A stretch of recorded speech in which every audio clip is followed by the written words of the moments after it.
February 18, 2001. Famed Russian reporter Anna Politkovskaya travels on assignment to the Caucasian Republic of Chechnya.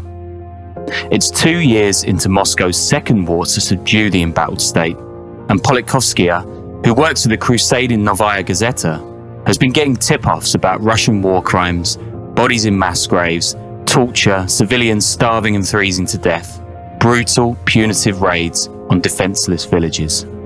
The kind of information you need to verify in person. Politkovskaya doesn't wait long to learn of the horrors. People thrown into shallow pits, defecating and growing sick and being tortured with electrical wire and planks, prisoners missing fingernails and others dead from days in a flooded hole the Russians call the bathtub. Sexual abuse. A junior officer tells Politkovskaya the Chechen women have, quote, nice butts, telling interned Chechen men that they're being punished because, quote, your women wouldn't let us. Well, I won't complete the quote. It's getting worse than grim on the front. It's horrifying. I heard dozens of harrowing accounts from people who had been exposed to torture and maltreatment by Russian troops. Stories so horrific that one's hand refused to jot them down, writes Politkovskaya in The Guardian. And then, she adds, I myself was the victim. Minutes after leaving an officer who expresses his regret over the abuses, she's detained and held in a rutted field. Soldiers arrive, accuse her of being a Chechen rebel herself. Young officers say they're getting their orders directly from Vladimir Putin himself. They made it clear to me that freedom was over, she writes. From time to time, Politkovskaya adds, the zealous young officers were joined by a senior officer, a lieutenant colonel with a swarthy face and dark, stupid, bulging eyes. Every now and then, he sent the youngsters out of the tent, switched on what he thought to be romantic music, and hinted that if I behaved right, I could count on a, quote, favourable outcome. After 3 hours, Politkovskaya is marched outside to be shot, a cruel mock execution. Then she's held in a bunker for days. You're one of the bandits, an FSB officer tells her. If you worked for us, you would get everything. But you came here to look at the pits. You're a bitch. She's released soon after. Far from cowing her, the experience galvanizes Politkovskaya's energy against the Russian presidency, Putin, and, as vanquished Chechnyan leaders give way to terror, guerrilla warfare and, in its capital Grozny, the Kremlin-backed Kadyrov family. On October 5, 2006, Politkovskaya once again gets on a plane to the Caucasus to meet Ramzan Kadyrov, son of slain dictator Ahmad Kadyrov, in the Kadyrov family's home village of Tenteroy. It's the younger Kadyrov's 30th birthday, and he's already been groomed for his state's leadership by his father and Putin. But Politkovskaya doesn't pull her punches. Tenteroy is, she writes, one of the unsightliest of Chechen villages, unfriendly, ugly, and swarming with murderous-looking armed men.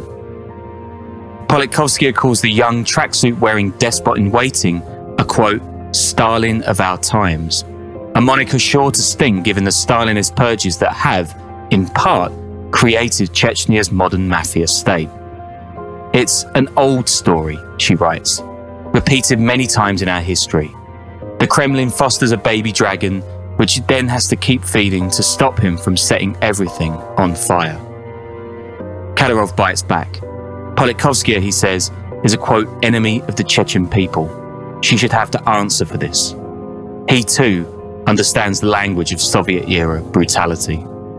Weeks later, Politkovskaya is riding the elevator of her Moscow apartment when a gunman shoots her 4 times, once in the head, with a Soviet-era Makarov pistol. The significance of the date is lost on few of the thousands who marched through Moscow protesting Politkovskaya's murder. It is Vladimir Putin's birthday. Welcome to the Underworld Podcast.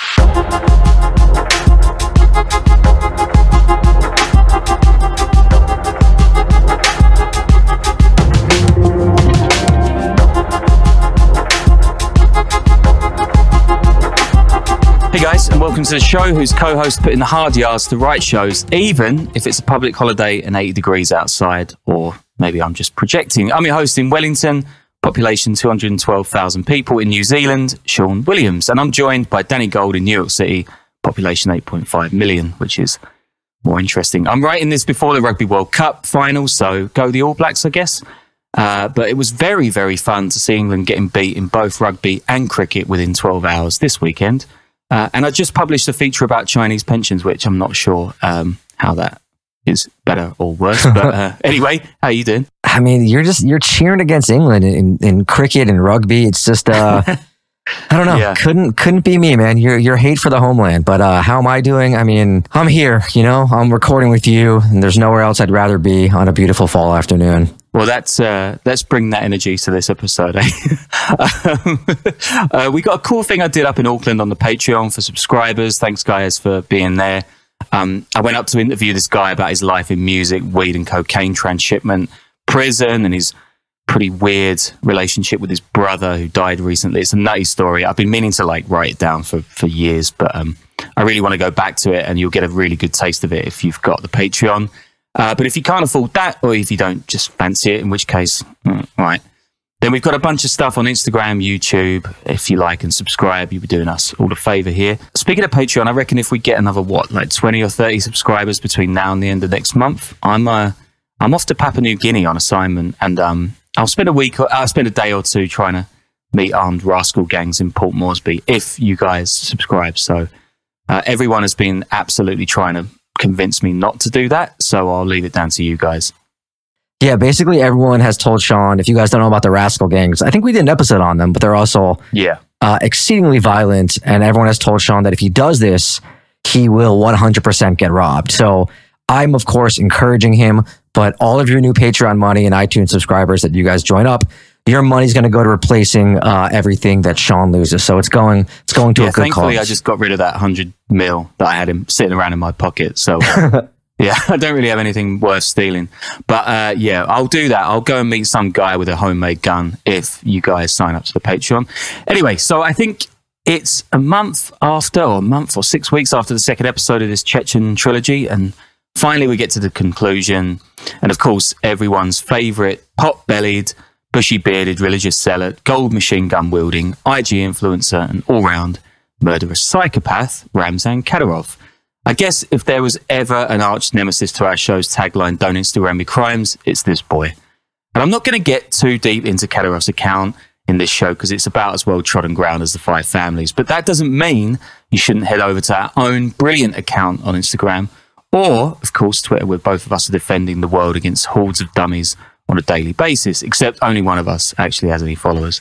I would actually never advise people to go on Twitter, even if it's to follow us, and even Instagram now, right? Which used to be like my happy place, just full of like food and bikini pics and you know, boots I wanted to buy. But now it's just overtaken by activists. And I think, you know, I might just have to like get on Pinterest or something because I can't do it anymore. Yeah, I was really up for seeing like pizza places around my neighborhood, but now I'm getting feeds of weird villages in New Zealand trying to show solidarity to Palestine. So yeah, keep going, guys. Anyway, first of all, if you haven't listened to our previous two shows on Chechen crime, you might be wondering what's going on a lot in this one. So if that's the case, stop, go back, listen to them, and then just keep everything else on play so we get more money. But by way of a short catch-up, before we get to Kadyrov and Politkovsky's killing and political assassinations, drug wars, and of course, MMA, I'm going to take you all the way back to 1954 in the mountainous terrains of the northern Kyrgyz Soviet Socialist Republic, because that is where and when a hugely influential Chechen gangster by the name of Koj Ahmed Nukayev, I hope I've got that right, or Kozha to his pals, is born. I didn't get into his life in the previous show, but Kozha might be the most influential Chechen gang leader of all time. And he's a conduit between the Soviet thieves-in-law and the Chechen mafia that came to dominate in the late 80s, and the Chechen independence movement, wars, and terror attacks that characterized the Republic later on. Again, if you don't know about that stuff, go back to part 2, where we get into that in a pretty deep way. So Kozha is born in the Chui region of the Kyrgyz, I'm going to get all these names wrong, SSR, now the independent nation, of course, of Kyrgyzstan. It's the northernmost province and home to the capital Bishkek, and Kozha grows up there as one of the hundreds of thousands of Chechens exiled by Stalin's purges during the war. what's commonly known as Operation Lentil. That's just a terrible name. Like, aren't these things supposed to be named, isn't it? I don't know, Operation Falcon, Tiger, Eagle, Sword and shit like that? Yeah. I mean, lentils are so nice. They go into such great curries. And now I've forever got the idea of Stalin murdering hundreds of thousands of Chechens in my head. But I don't know, man. Social media's got my mind on that. So I'm sure I'll just be thinking of dogs and cats in a minute. But anyway, he moves to Moscow in 1971 as Kozha, and he studies law at Moscow State University, one of the greatest buildings in the world. And it's there that he has an epiphany as he tells the Dutch filmmaker Jos de Putter in the very, very good 1999 documentary, The Making of an Empire, quote, "My eyes were opened. When I saw the true face of Soviet reality, my worldview was turned upside down. That's when I became a rebel. I saw that if you have a communist government mafia and you want to fight it, then you need a structure like them. We had to collect money and create a battalion of Chechens in Moscow. That is how we started." I guess there's a lot of like references to some of the stuff you've done as well, right? With the Brighton Beach Mafia. There's like guys coming out of communism and making this crazy life of crime. But Kozha doesn't really have the sort of enigma of some of those other guys. Doesn't have the oratory style, but he's definitely dead-eyed and he definitely knows his way around a pistol. And this structure he creates, this is what's called Obshchina. It's a Russian network of Chechens committed loosely to the liberation of their homeland, but it's also kind of a mafia and it becomes known as one. And the foundation for the modern Chechen mafia we've mentioned in episodes 1 and 2. By the late 80s, these gangsters' plans to push out the other major clans of the Russian mafia largely succeeds, and they turn their focus back on Chechnya itself, again, as we've gotten into in the previous shows, forging ever closer ties between organized crime and the Chechen political and military resistance to Russian occupation. According to a review of the movie, the Russians, not surprisingly, regard Nukiyev as a criminal, whereas most of the Chechens consider him a hero. Okay, wait for it, drumroll, guys. Modern day Robin Hood. I honestly didn't know that story had traveled all the way to Grozny, but the RH vortex knows no borders. Yeah, I mean, it's really something, right? It's up there with the idea of like gangsters getting involved in real estate, like as real estate investors. It's just everywhere. Yeah. I think we could probably do a modern day Robin Hood t-shirt. It's pretty good. If you remember in our previous 2 shows, we get into the local concept of the abrek, which is similar to a Robin Hood, I guess. Maybe like basically a noble rebel, a scoundrel, a criminal. Well, Chechens know Kozha as something a little different. It's called, and I'm going to completely ruin this phrase, my Chechen's well rusty, a zhigate, a traditional godfather-like character who looks after the village and vanquishes enemies. As one guy in the film says, quote, "Good boys." I might be wrong, but this word appears to come from the Caucasian term jigit, which describes a skilled horseman or a brave person generally, basically coming from Turkic languages and you'd think related to the famous Mongolian equestrians who took over half the planet. Anyway, you're all for etymology on this show, I know that. People like this guy in the movie, they are backing Kozha. That's what you need to know anyway. And as communism begins to crumble, he's sitting pretty, he's very rich, and he's getting deep into the Chechen armed struggle against Russia. In 1991, however, authorities arrest all of the main leaders of the Chechen mob in Moscow, including him. Now, upon the outbreak of the Second Chechen War, that's in 1999, Kozha moves around the Turkic Caucasus from Baku out to Istanbul, and he gets more and more into hardline Islamism that's turned a generation of Chechen guerrillas into Al-Qaeda-backed child killers. See again the second episode and the harrowing accounts from the 2004 school siege in Beslan. Amid all this, Kozha allegedly sneaks back into Chechnya from abroad, but he's allegedly surrounded in the Dagestani mountains with other allies, and they wind up dead, even though Kozha's own body is never recovered. Still to this day, he's known as the godfather of the Chechen mafia, and somebody whose life was bound up in this symbiosis between rebelhood and criminality. In 2003, with the Chechen leadership dead or in disarray, Ahmad Kadyrov turns coat and becomes its Kremlin-backed leader, crushing opposition and supporting the inclusion of Chechnya into the Russian Federation with massive kickbacks from Daddy Putin and the protection of Russian agents. Of course, that doesn't endear him to the thousands who've been fighting a years-long dirty war for independence, and the following year, Kadyrov is killed by a bomb blast at a Grozny stadium while he's watching soldiers on parade. It's later that very same day that Ramzan Kadyrov, aged as 27, whose interests include boxing, weightlifting, and just generally beating people up as a leader of his father's personal militia, is summoned to meet with Putin. I'll let Josh Yaffa, recently on the show a few weeks back with you, Danny, take it from here in his 2016 New Yorker feature called Putin's Dragon. Quote, "In the meeting with Putin, which was televised nationally, Kadyrov's blue nylon tracksuit set him apart amid the Kremlin's pompous formality. Alexei Chesnikov, who worked in Putin's administration at the time, said that a bond seemed to form between the two men that night. Quote, Putin thought of Kadyrov, the father, as a person with whom he reached a particular political agreement. Their relations were honest and businesslike, but ultimately political, Chesnikov said. But he relates to the son with a certain warmth. With Putin's blessing, Kadyrov claimed the throne that had been granted to his father. No wonder then that when Kadyrov does assume his father's title in 2007, he's already accustomed to taking whichever law exists in Chechnya into his own hands.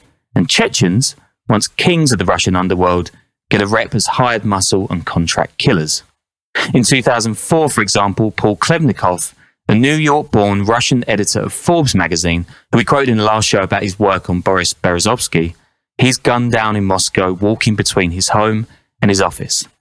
He just published a less than flattering book about none other than Kozha himself, and everybody points the fingers at his and Kadyrov's goons, but nobody's sentenced. Yeah, I mean, it's interesting. Like, obviously, Kadyrov can do whatever he wants in Chechnya, but having impunity, like, all over Russia, right? In Moscow, I wonder if Putin ever kind of pushes back about stuff like that. Obviously, quietly, that's done so openly, and it kind of makes him look weak, or whether he just doesn't care about these people getting gunned down or whatever headlines can come out of it.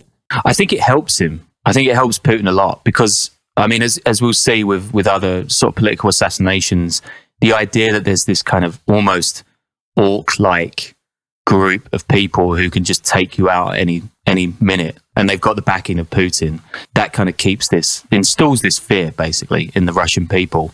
And it goes all the way up to today in Ukraine. But we'll get into that too. So the idea that he's impune kind of helps everyone. It's pretty dark.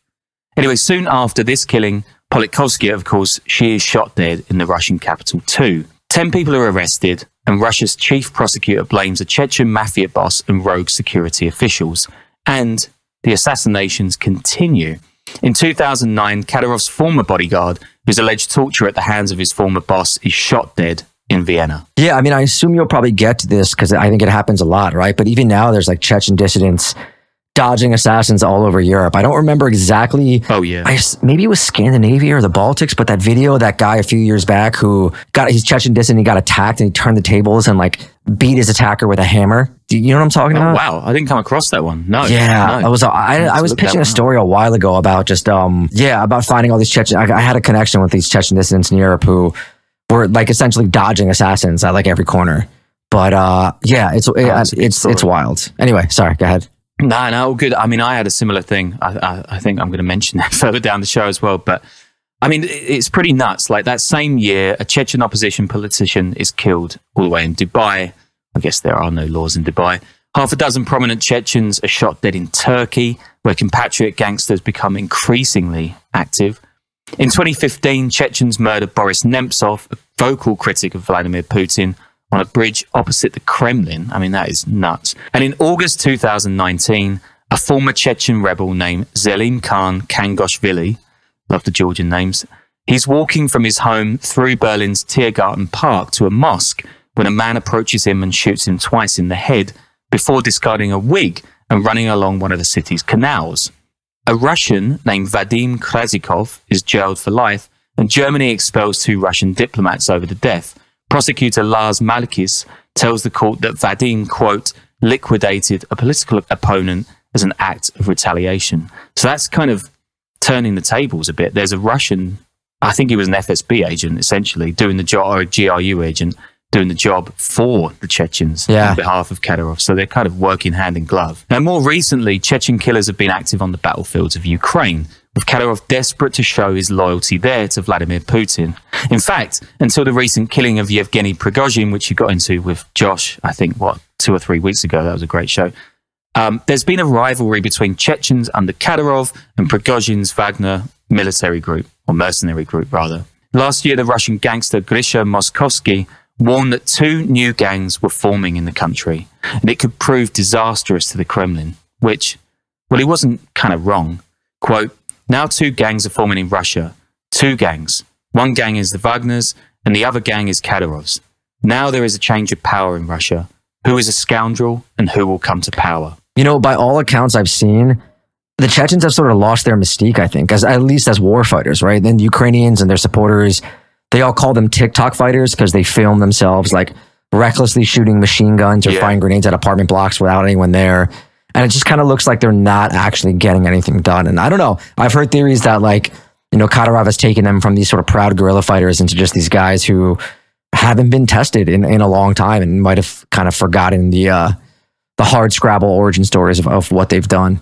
Yeah, for sure. I think that there's definitely a lot of truth in that. Like, IG, fake it till you make it, doesn't really work when you're in like Bakhmut or something. Yeah. But yeah, I think that everything has basically coalesced around Kadyrov, and it's become a little, I guess, lazier in terms of sort of organized military stuff. But there's this long track record of hits. So we're going on to like contract killings now, carried out by Chechen gangsters who, it's alleged, are working on the orders of Ramzan Kadyrov himself, of course.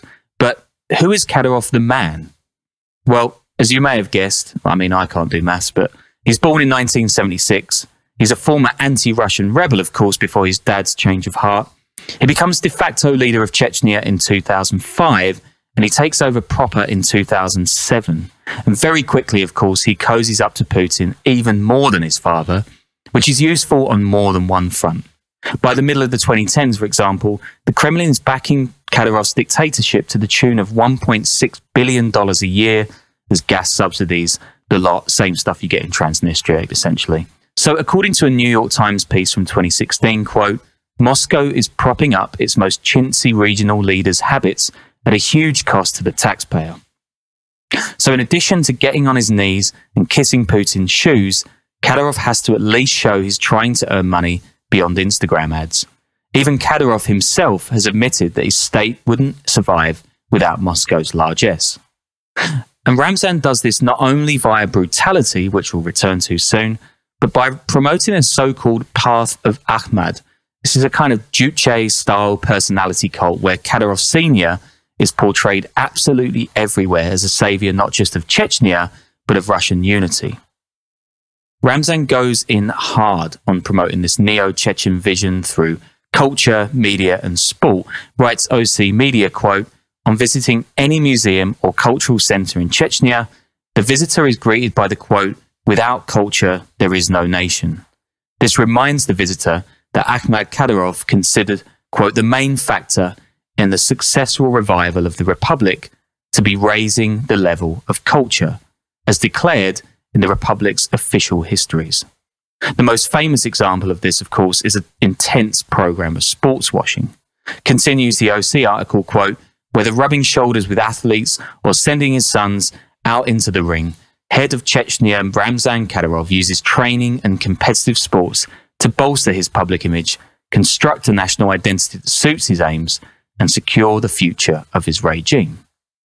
Now, to do this, Kadyrov has something called the Ahmad Kadyrov Regional Public Fund, a state charity that's essentially his own slush fund, and it helps him not only to build lavish complexes like Grozny's gigantic Ottoman-style mosque, but also to stage elaborate, glossy PR events, such as football matches, MMA tournaments, or just birthday parties and other luxury events, which the likes of Mike Tyson, Jean-Claude Van Damme, and weirdly Hilary Swank, I guess she played a boxer once, right, have all attended. Public sector workers are expected to donate 10% of their earnings to the fund, which of course isn't taxed, and it's rumored to bring the dictator between $50 and $70 million a year. And I think I got that figure from like 10 years ago as well, so it's probably a lot more in today's cash. Kadyrov has helped put the local Russian Premier League football team, Terek Grozny, on the map, handing it a 30,000-seater stadium, elite players like Brazilian national Everton, Czech star Martin Jiranek, and a couple of Kadyrov's nephews, one of whom only played a single game, of course, such a promising career cut tragically short. Most notably, the side gets Dutch legend Ruud Gullit to manage, although he lasts less than a year. That was in 2011. Oh, and in 2017, the team is renamed, FC Ahmad Grozny, still playing in the top league. Kadyrov hasn't been busy sports washing anywhere more than MMA, however, where he's groomed some of the best fighters in UFC, and he's even created his own promotion, Absolute Championship Ahmad, of course, which this year has announced plans to hold Grand Prix tournaments across a whole bunch of weight divisions with a total prize fund of $10 million. That's not nothing. And for Patreon subscribers, I spoke to the brilliant Karim Zidane of Bloody Elbow magazine, I think it was back at the start of this year, about MMA's queasy relationship with Kadyrov's regime. So go and check that out, because Karim is 100% the world's expert on this stuff. But the speed with which Chechnya has churned out champion fighters and the breadth of Kadyrov's influence within the sport is pretty crazy. For his own gym called, Ahmad Fight Club, Kadyrov has developed the likes of Magomed Ankalaev, Abdul Karim Edilov, Albert Dureyev, Adlan Ahmagov, Zubaita Tukukov, Ismail Naudiev, and Magomed Bibilatov. I mean, that was just like... Oh, like your pronunciation skills. I mean, you could have gotten those all wrong, but it sounds it sounds right to me, and your confidence is admirable. Seriously. Oh my God. Oh, thank you so much. Anyway, among the fighters to visit Kadyrov, on the other hand, here we go again. Former champions Khabib Nurmagomedov, Kamaru Usman, Chris Wildman, Henry Cejudo, and Fabrizio Verdum. Of course, Fabrizio. He's one of the biggest celebrities in the game, is Kadyrov, which doesn't say a lot for it. Yeah, you know, we got to give some respect right now to the OG Brian Gumbel, who, have you ever seen that Real Sports piece he did for HBO a couple years ago?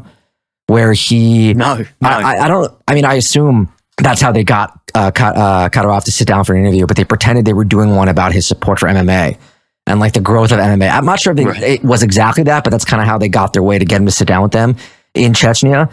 And then Gumbel started asking questions about like repression of like, you know, LGBT, of gays being tortured and killed. Like, it was ballsy, man. That is. And started asking, and Kadyrov just like froze. Like he didn't understand what was going on, and like had no response. He was like asking his like handler, like, what is this guy asking me about? But it was, I mean, it is a ballsy piece of journalism right there. Wow. I saw a piece for the BBC that was done a few years ago by Steve Rosenberg, of course, like brilliant reporter. And honestly, Kadyrov is terrifying. When he like gets his teeth into an interview, he's really, really fucking scary. Not to Brian Gumbel. Not to Brian Gumbel. Brian Gumbel doesn't scare easily. No, man. Wow. Yeah, kudos. Anyway, of course, Kadyrov. He loves little more than to post videos of him boxing and fighting in Grozny himself, including with Mike Tyson.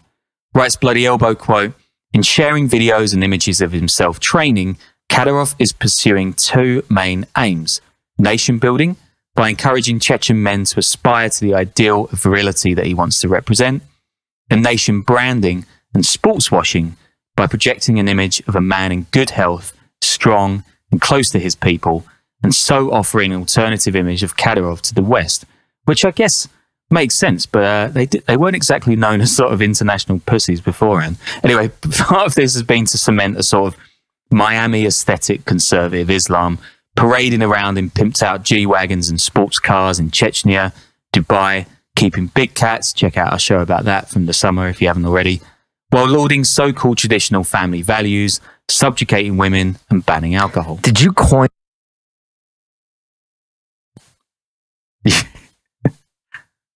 Yeah, I think I did actually.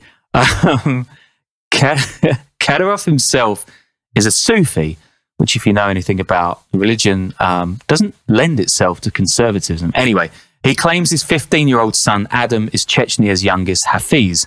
That is somebody who's memorized and recited the entire Quran from cover to cover, something that takes most people years or even decades to perfect. I'm not saying he didn't do it, just saying he didn't do it. Last September, Adam Kadyrov was filmed beating up an activist who is claimed had burned the Quran. Quote, "He beat him and he did the right thing," said Kadyrov, elder. Without exaggeration, yes, I am proud of Adam's actions, he said, adding that he respected the boy for acquiring, quote, "adult ideals of honor, dignity, and defense of his religion." That's beating the shit out of someone, in case you didn't know. A 2007 edict bans women from entering state buildings without a head covering, And Kadyrov has continually tabled a local version of Sharia law, which Moscow, despite its fair share of religious wingnuts in power, has batted back, citing secularism. I mean, if you go back to our first episode, Moscow is absolutely terrified of Islam, basically everywhere, especially the Caucasian region. That hasn't stopped Kadyrov carrying out a pogrom of LGBT Chechens, which began in 2017 and continued in waves through 2018 and 2019. I read a particularly harrowing account in Time magazine from Armin Zhabrilov in 2017, who's snatched from the Grozny salon where he works, handcuffed and thrown into the back of a paddy wagon. Then these goons take his phone and scour through photos and contacts, threatening to out him to his family all the way. As the Time journalist, quote, Zhabrilov says the violence escalated when he refuses to name other gay men. The men took out a black box that Zhabrilov presumed was a lie detector, but it turned out to be a machine that delivered electric shocks. They attached wires to his fingers and put water on his body to help the current travel more effectively. Quote, it's so painful, you're just screaming. That's all you could do, he says. Eventually, one of the men pulled out a gun, put it into Zhabrilov's mouth and threatened to kill him if he didn't give up names. At this moment, I myself died, he says. Now, this pogrom affects dozens, if not hundreds, of mostly men, and it's forced many into exile across Europe. Quite a few escaped to Berlin at the time, I remember, which, if I'm being a tiny bit conspiratorial, I think plays into some of the other Chechen organised crime we're going to discuss in that country soon.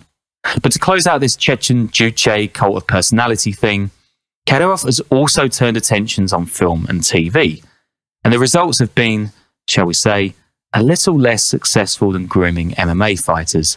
Here's the Moscow Times back in 2015. Quote, Ramzan Kadyrov, the feared head of Russia's Republic of Chechnya, decided to make a movie. In Chechnya, that might seem like a far-fetched idea. Then, the Republic only had 2 movie theatres for a population of 1.4 million. There is no local filmmaking tradition whatsoever. So Kadyrov turned to Beslan Terekbayev. Soon, Terekbayev's Chechen film studio, that's Chechen film, one word like a crappy startup name, had produced Whoever Doesn't Understand Will Get It, an action movie starring the Chechen strongman himself. Now, I've watched the 33-second trailer, and you all should too. It's on the reading list. Dale, can you rip the music and play it here? It's awesome. It's on YouTube. Kadyrov, flanked by a bunch of tacticals in the mountains, firing a host of long-range weapons. He's jogging very, very slowly, like late-stage Seagal, like really late-stage Seagal. Essential viewing, 5 stars, no notes whatsoever. It's awesome. Here's the Moscow Times again. Quote, the film has never been released publicly. That is a tragedy. But Kadyrov did publish a few clips to his famous Instagram account. One shows him surrounded by military vehicles firing a machine gun into the air. Another depicts him meeting an actress dressed as Great Britain's Queen Elizabeth II. We got to get that tape, man. We got to watch the whole thing. Yeah, like everyone was focused on the P tape, but no one ever speaks about the Kadyrov tape. We need it. We need it. Anyway, it continues, quote, Chechen film would like to expand well beyond the North Caucasus. Quote, our plan is to seize the world through cinema, said Terekbayev. Okay, we're building our turnover and growing our muscles. In 5 years, the whole world will know Chechen film. It will be releasing more films than any other Russian film studio. So I think 2021 came and went. And I don't know about you, but I've not really heard of any more Chechen film movies. So as you can guess, Grozny Wood never really materialized.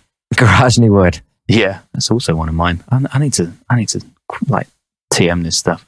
Anyway, in 2016, the year after this, Kadyrov tries his hand at telly. And this actually goes a bit better. Here's the New York Times to introduce what must be one of the maddest TV shows of recent times. Quote, borrowing from Donald J. Trump's playbook, Mr. Kadyrov, the leader of Chechnya, is starring this fall in a reality TV competition called, quote, The Team, in a format that echoes The Apprentice, the show that enhanced Mr. Trump's fame. Mr. Kadyrov is winnowing a group of 16 telegenic young Russians down to one who will become his assistant. Yeah, it's like, you know, the reality TV show thing, stabbing someone in the back, except you literally stab them in the back, you know? Yeah. Gotta be great to watch.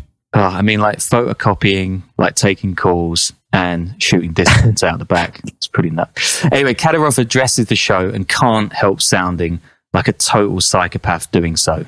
Quote, People believe my image that was created by the liberals, that I am frightening, that I will kill whoever says anything about me, that I will put them in a dungeon and stab them, Mr. Kadyrov says, steering his sports utility vehicle through a breathtaking landscape of jagged peaks. That's good journalism. Anyway, this continues. That was invented by enemies of the people, enemies of our state, who know that as long as I am in the Caucasus, the Western European special services will not manage to change the situation here, he says. That is why they want to make the Russian people have a bad attitude towards me. They want to make an enemy of the people out of me. On the contrary, people run to me. They hug me. I mean, I guess if you're stabbing their relatives in a dungeon, they probably would run and hug you as quick as possible. Anyway, the show's name is Commander. And I can't find the winner anywhere, so I really need you guys to kick into gear and let me know. Says the blurb, quote, "You will see how Chechen women lay out a table and how they observe traditions here. Contestants will have to prove every day and every hour that they can fulfill assigned tasks on time and accurately, be ready to work 24 hours a day, overcome any obstacles and bring to life the most interesting products along with the team of the head of the Republic." Sorry, that quote was terrible. Anyway, basically sounds like a kind of Alabama the Real World. Definitely would watch. Dude, it sounds fucking terrifying. Like, I mean, I bet if you got the Mystery Science Theater 3000, sort of gave it that element, it could make great dark comedy, but it sounds terrifying. Yeah, it really, really does. I mean, like, those quotes by him, he is some cold motherfucker. Okay, so his PR is, to quote the brilliant Gennaro Gattuso, sometimes maybe good, sometimes maybe shit. But something he definitely is good at is using Chechny's reputation as a feared, Abrecht-filled republic of noble gangsters and drug lords to good effect. Remember Kozha, who topped up the underworld charts in the late 1980s Moscow? As you know from the previous 2 shows on Chechnya, the Chechen Mafia morphs and melds with the independence movement. And while Kadyrov seems to have leveraged it into his own personal militia, repressive regime, hitmen, and battalion of nutcases he sent to Ukraine, Syria, and elsewhere, he's also calcified the power of the mob. This is according to a paper called Traditional Justice Prospects for Chechnya, but I guess they're not too good. Quote, "Ramzan Kadyrov must balance the desires of Moscow with those of powerful local backers. He has managed to continue a system of patronage established by his father, where illegal activity is tolerated, provided the government can filter a percentage of the profits and the total level does not exceed what is tolerable to Moscow. In other words, Chechen gangsters can loot and smuggle all they want as long as they pay Kadyrov, their gangster-in-chief, his cut, and they don't disturb the Faustian pact with Putin. The base of operations is, of course, Russia, and as I mentioned earlier, they capitalize on clout with other goons and real estate in Moscow. But the Chechen mafia doesn't end there. These days, Chechen gangsters aren't just powerful in Russia, but deep into Western Europe, particularly Germany. And that's not too surprising when you see how big the Italian gangsters are there too. There are some 150,000 Chechen expats living in the EU.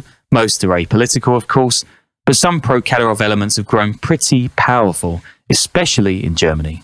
A few years ago, after the assassination of that former Chechen rebel, Zelim Khan Kangoshvili, in Berlin's Moabit district, I tried working a piece on a guy named Timur Duguzaev, a member of the centre-right CDU, that's the German Tories, basically, a boxing promoter, and a zealous Kadyrovite. But yeah, what can I say? The media industry doesn't respect a good story. Yeah, it's probably a good thing you're in New Zealand when you did this little series instead of doing these episodes from Berlin. Yeah, I was slightly worried about that one. He was pictured shaking Angela Merkel's hand as well. It's pretty fucking embarrassing. Anyway, Chechens have become a fixture of Berlin's clan crime, which we covered way back in like 2020 when we kicked this show off. In 2016, they detonate a car bomb in central Berlin, killing a drug dealer. According to a 2019 Der Spiegel report, German justice officials become increasingly worried about something they call the, quote, North Caucasus organized crime structure. Sorry, a lot of this might be wordy because I'm translating from the original, but it's basically the Chechen Mafia. It's focused on a biker gang-like group called Regime 95, which has members all over the north and east of Germany, which is the Germans' way of saying former East Germany and Hamburg. In fact, as the Berliner Zeitung reports in 2020, Chechen and Arab clans have been fighting each other on the streets, escalating a gang war over the city's lucrative drug scene. That year, a conflict is sparked by a fight outside a Späti, that's a corner shop or a bodega, where members of the prominent Remo clan fought Chechens with fists, knives, and, what else, hookah pipes, on a street just down from where I actually used to live in the district of Neukölln. Writes the bit said, quote, police reportedly feel that Chechen criminals no longer act as henchmen for the criminal drug gangs, but has now built up their own criminal structures. Many gang members have combat experience from the two Chechen wars. They have also been known to be quick to take up firearms. The Polizei are terrified of these guys. They're blowing cars up. In 2018, police linked Chechen gangsters in Berlin to the financing of Islamist terror. In 2021, cops carry out raids on 20 properties a year into this turf war between the Remos and the Chechens. It's all pretty nuts. Writes the Konrad Adenauer Stiftung in December last year, quote, the tendency towards isolation that can be observed in parts of the Chechen communities is a growing challenge. The driving factor of this development is a survival strategy preserved in some of these communities as a result of a series of collective experiences of persecution. It continues, in the face of the growing isolation of significant parts of the Chechen communities in Germany, the rise of Salafist actors and Kadyrov's violent diaspora policy, both security policy and integration policy countermeasures, are necessary. I am terribly sorry for the translation of that horrible Denglish. Anyway, in 2020, riots break out in the French city of Dijon. Yeah, that's the mustard place, where Chechen gangsters issue a social media, quote, call for vengeance after an assault on a 16-year-old Chechen kid. They publish videos of armed hooded men and promise to settle scores with rival mobsters. God, European police are just useless, huh? Yep. I mean, the French don't actually do any police work, and then actually in this case it's the same. They send military police in to quell the unrest, so it's either nothing or batons and shields. But many point the finger directly at Kadyrov, who's keen to stir trouble in anywhere that's turning against Moscow and Putin. Similar to the way the Chechens use their gang ties to smuggle weapons and soldiers in during the wars against Russia, Kadyrov now appears to use Chechens to scare the shit out of the EU, sow discord, and make sure nobody topples him at home. There's this interesting op-ed in Al Jazeera by Harold Chambers recently, and it said that even if Kadyrov dies, which has been predicted and even reported in recent months, nothing is going to really change. Not only has his eldest son, named what else, Ahmad, recently gone to meet Putin in what most believes is a symbolic clearing of the stage for his own accession, but, writes Chambers, while there is indeed a lot of personalization of power in Chechnya, he alone does not represent the entirety of the regime. He sits atop the regime hierarchy, but he's not solely responsible for its function. There are a number of powerful men who manage various aspects of government. Chambers notes that the regime has grown increasingly repressive, even by Kadyrov's lofty standards. In September last year, after Moscow announced partial mobilization in Ukraine, Chechen women protested in Grozny. Then they were rounded up, beaten, and frog-marched to the city's mayor's office, and their male relatives were shipped out forcibly to the front lines. Last December, a fight between two Chechen officials was followed by a large-scale security campaign which detained any residents who'd seen and recorded the incident. Kadyrov can wield the threat of conscription to Ukraine against anybody who defies him, and others have been exiled, tortured, or summarily executed. I guess this would be why they're not really renowned in Ukraine. Apparently, some weapons caches from the war still exist out in the Chechen woods and mountains, but Kadyrov's regime has cracked down on weapons possession and gunsmiths. So you want good news? I guess you've got to go somewhere else. But that is Ramzan Kadyrov for you. And there is the history of Chechen crime, from ancient abreks to modern murderers. You're here for the blood and misery, aren't you guys? Glückwunsch allerseits. Yeah, I mean, that was just an incredible series you've done, man. 3 episodes right there. Something else. Amazing research, great writing. Way better stuff than stuff you hear from people who like have a team of 10 or 15. I don't even know. But I feel like I know a lot about Chechnya after the last 3 episodes of this. And too much. You should too go out there and pretend you're an expert. get involved on other people's social media. Just, everything now. So don't hesitate to speak your mind with like 100% conviction. Even if it's some professor who studies this stuff, who cares? Sean did 3 episodes on this, and if you listen to all of them, you know more than anyone else. Whatever right now. What else? Patreon.com/The Underworld Podcast, iTunes, subscriptions, YouTube, TikTok. Yeah. Netflix. I don't even know. Do you think it actually matters, like saying this stuff over and over and over? Do you think like somebody probably not. maybe has heard like 8 episodes, but like they're like it like finally clicks after I say it for like the 3rd time? I feel like you gotta do it once an episode, but do you think if like is there any I guess repetition, right, supposed to be a thing in advertising? I don't know, man.